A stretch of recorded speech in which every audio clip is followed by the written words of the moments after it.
Welcome to Practice Awakening. I'm Ed Conley, and I practice seeing our world, our dilemma, in new ways, in ways we hadn't thought of.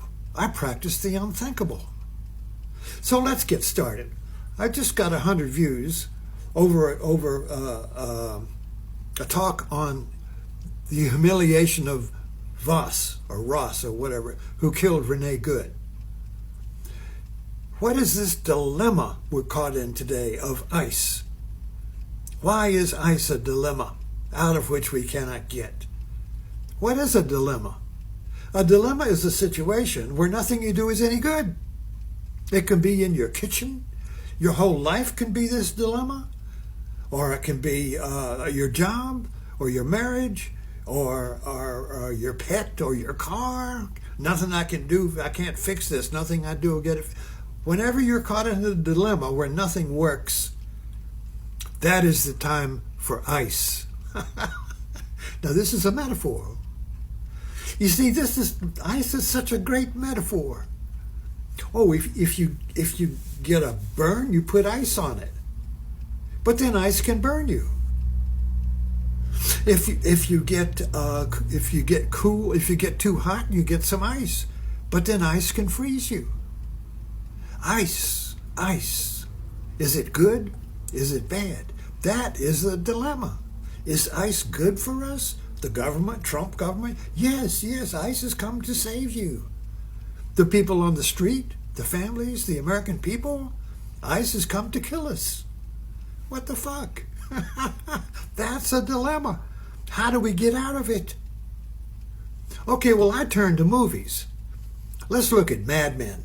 Now, this is madness. ICE is madness. America is madness now because we're caught in a dilemma and we can't get out.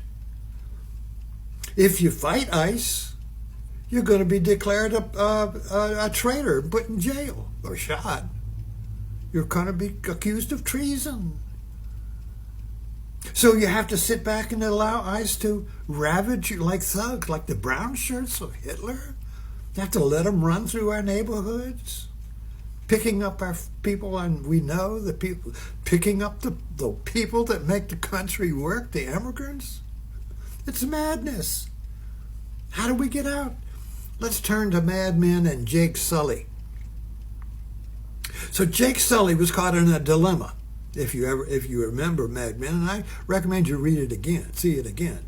It's a powerful series, not only about America but about you and me and our dilemma. The dilemma of Don Draper was he was an advertising man. And back in the 50s, the government said, well, cigarettes cause cancer, and you can't sell cancer, so you got to put a label on the cigarettes saying this is bad for your health.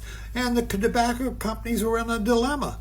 How can we advertise when we have to put on our advertising that's saying tobacco is good for cigarettes are good, that cigarettes are bad?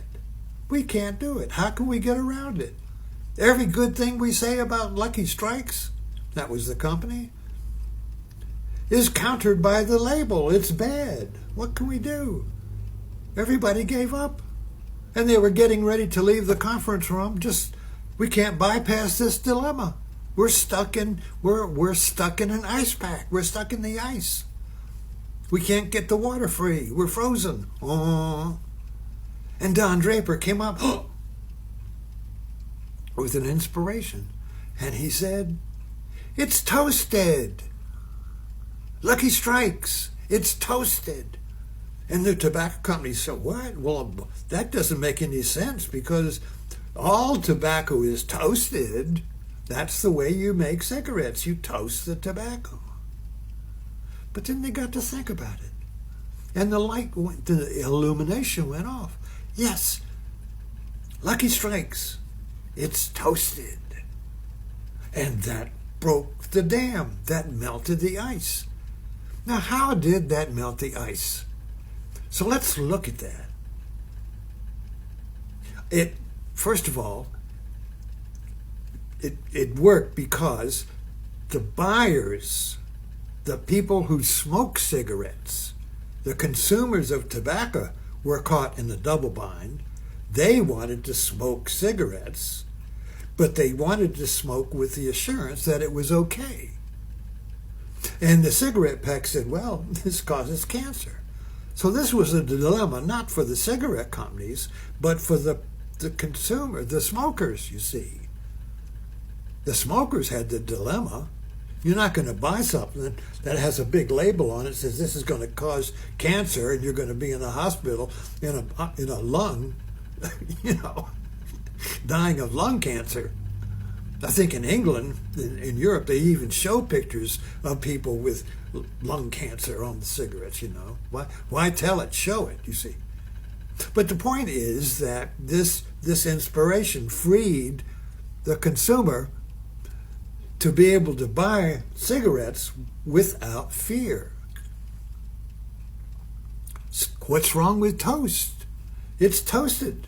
Toast doesn't cause cancer. Toast is good. What's wrong with toast? I can buy it with assurance. There's nothing wrong with it. It's toast. But this is an example of bypassing a dilemma creatively. So how do we get out of ice? You see, this is the dilemma of the cigarette companies in America, in that ice is good and ice is bad. So the ice, from the ice point of view, from the government point of view, from the federal government, from Homeland Security, ice is good. Cigarettes are good for you. Lucky Strike's good for you. But the media, the social media, the everyday events, the cameras on every little situation is telling us that ice is bad. Ice is going to cause cancer. So we have one view, the government, the cigarette companies saying tobacco is good for you. Cigarette companies say tobacco's nothing wrong with tobacco, it's good for you. Pleasant, Doctors use it, But then we have the experience, the people in the hospital, the people getting cancer, the evidence saying causes cancer. So we have a story of reality, and we have the evidence that is contrary to the story. So the government, like the cigarette companies, is saying ice is good for you. But the evidence, which here is not the scientist evidence, but the evidence of the on-site, the social media evidence, the everyday, the cameras, everything is, if you look at these events, these are basically camera events, social media events. You might have a little bitty thing, just a couple of ice people show up, in your uniform, and you might have 30 people around with phones recording it. These are social media events. Are they designed for social media to get viewers? Is this like some subconscious production of real time to create viewers in social media on this phone that we're using here? This is a good question. Are we living in real-time TV? Remember when TV real-time first came and the webcams there, and you would sit and watch somebody on the internet live eating in their living room with a webcam there. You just watched somebody eating, but it was live. It was live, you see. So now we're living in real-time live TV, and everybody's a cameraman, everybody's producing it, everybody is a witness through the cell phone. This is creating a new dilemma. It's toasted. How do we get to that? How do we bypass this dilemma that we're caught in, where evidence, everybody's cell phone tells us that ice is bad, and ice, the cigarette company, the government says ice is good for you. This is the dilemma. It's toasted. It's toasted. What is the toast here? It's a creative response. You have to come up